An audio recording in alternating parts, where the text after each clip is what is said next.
a lot of organizations, when they're looking to hire, they have a very specific idea as to what it is they want in that person. And that can be led from a number of different things. It can be from the person that was previously in that role. It can be led from who they are and what their perception of what effective or successful would look like. And it therefore meant that for a candidate to be seen, you really had to be kind of a square peg for a square hole. And the reality is that not only do individuals come in all shapes and sizes with all sorts of different career experience and backgrounds, which meant you were never really going to get a perfectly square peg to fit this square hole of a vacancy. But there is a lot of limits to how much employers are really willing to think outside the box. And the issue there, you know, it hits people on a personal level when they struggle to do, especially through career transitions where you really want to change the career path that you're on. But even sometimes moving up, if you haven't been in management and you want to get into management, yet until you get that experience, you're never going to get the experience. It's a horrible chicken and egg situation. That was the problem that I had with a lot of employers. Sometimes you'd speak to a hiring manager and there's sometimes a very big disconnect between the brand and the value proposition that organization likes to put out there. It might be that we're diverse. It might be that we are interested to hear from people with different experience and backgrounds. And yet when it comes to that hiring process and that individual hiring manager is reviewing that one application, unless it has exactly what they think they need, they don't see anything else.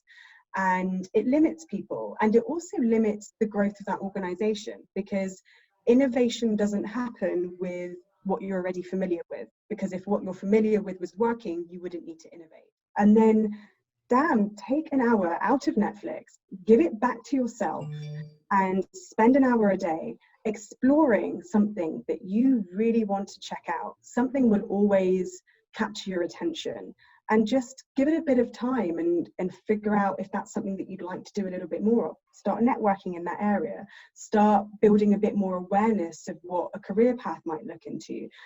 Start building some connections. And start talking about it. You'll be surprised when you talk about something that you didn't ever notice before. You'll see it everywhere. It's like the red or the yellow car. If you don't look for a yellow car, but the minute you say, let's find a yellow car, you'll probably see 3 in a row, right? Exploring your passions is a little bit like that. And you're never, ever too old or never too stuck into a commitment that it can't change. Because the only commitment that's really real in this world is the commitment you have to yourself. Everything else in this world can disappear, can change, can make their own decisions.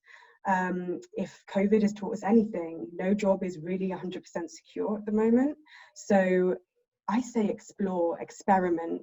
Life is too short not to. And at what risk, by staying in something that you think is safe or familiar, do you really want to be there for the next 5-10 years? If you have anything inside you that wants to explore something, then you owe it to yourself to do that.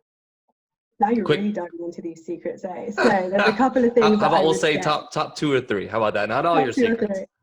Okay, don't make it too long. I mean, you know, keep it sweet. There's 1 page, great. 2 pages, perfectly acceptable. Even 3. Quite frankly, any more than that, they ain't going to be reading it. They might glance at it. That's about it.